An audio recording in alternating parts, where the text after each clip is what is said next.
पूजा पाठ के महत्वपूर्ण नियम जो सबको पता होने चाहिए। एक, घर में पूजा करने वाले को केवल एक ही मूर्ति की पूजा नहीं करनी चाहिए। अनेक देवी देवताओं की पूजा करें, लेकिन 2 शिवलिंग, 3 गणेश मूर्तियां पूजा स्थान पर नहीं रखनी चाहिए। 2, शालिग्राम की मूर्ति जितनी छोटी होगी उतनी ही अधिक फलदायक मानी जाती है। 3, यदि कुशा उपलब्ध न हो तो स्वर्ण की अंगूठी धारण करके भी देव कार्य संपन्न किया जा सकता है। 4, मंगल कार्यों में कुमकुम का तिलक श्रेष्ठ माना जाता है। पूजा में टूटे हुए अक्षत, चावल भगवान को नहीं चढ़ाने चाहिए। 5, पानी, दूध, दही, घी आदि में उंगली नहीं डालनी चाहिए। इन्हें लोटे या चम्मच से लेना चाहिए।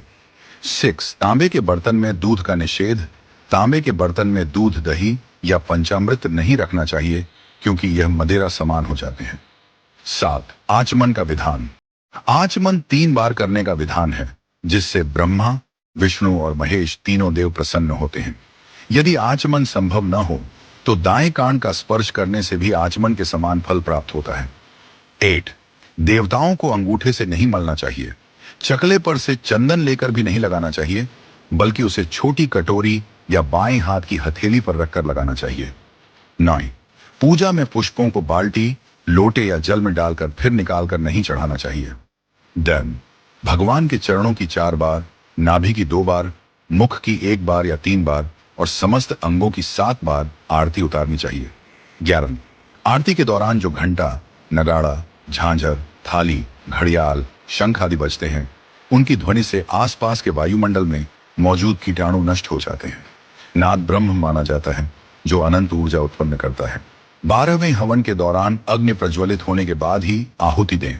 समिधा, हवन सामग्री अंगूठे से अधिक मोटी नहीं होनी चाहिए तथा इसकी लंबाई 10 अंगुल की होनी चाहिए। छाल रहित या कीड़ों से ग्रस्त समिधा यज्ञ कार्य में वर्जित है। पंखे आदि से हवन की अग्नि प्रज्वलित नहीं करनी चाहिए।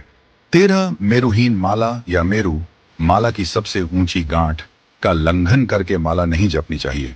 माला को अनामिका, तीसरी उंगली पर रखकर मध्यमा, दूसरी उंगली से चलाना चाहिए। रुद्राक्ष, तुलसी और चंदन की माला उत्तम मानी गई है। 14, जप करते समय सिर पर हाथ या वस्त्र नहीं रखना चाहिए। तिलक कराते समय सिर पर हाथ या वस्त्र रखना आवश्यक है। माला का पूजन करके ही जप करना चाहिए। ब्राह्मणों और द्विजातियों को स्नान के बाद तिलक अवश्य लगाना चाहिए। 15, एक हाथ से प्रणाम नहीं करना चाहिए। सोए हुए व्यक्ति के चरण स्पर्श नहीं करने चाहिए। बड़ों को प्रणाम करते समय उनके दाएं पैर को दाएं हाथ से और बाएं पैर को बाएं हाथ से छूकर प्रणाम करना चाहिए। 16, जप करते समय जीभ या होंठ नहीं हिलाने चाहिए। इसे उपांशु जप कहते हैं, जो 100 गुना अधिक फलदायक होता है। 17, जप करते समय दाएं हाथ को कपड़े या गौमुखी से ढककर रखना चाहिए। जप समाप्त करने के बाद आसन के नीचे की भूमि को स्पर्श करके नेत्रों से लगाना चाहिए। 18, संक्रांति, द्वादशी, अमावस्या, पूर्णिमा, रविवार और संध्या के समय तुलसी के पत्ते नहीं तोड़ने चाहिए। 19, एक दीपक से दूसरे दीपक को नहीं जलाना चाहिए।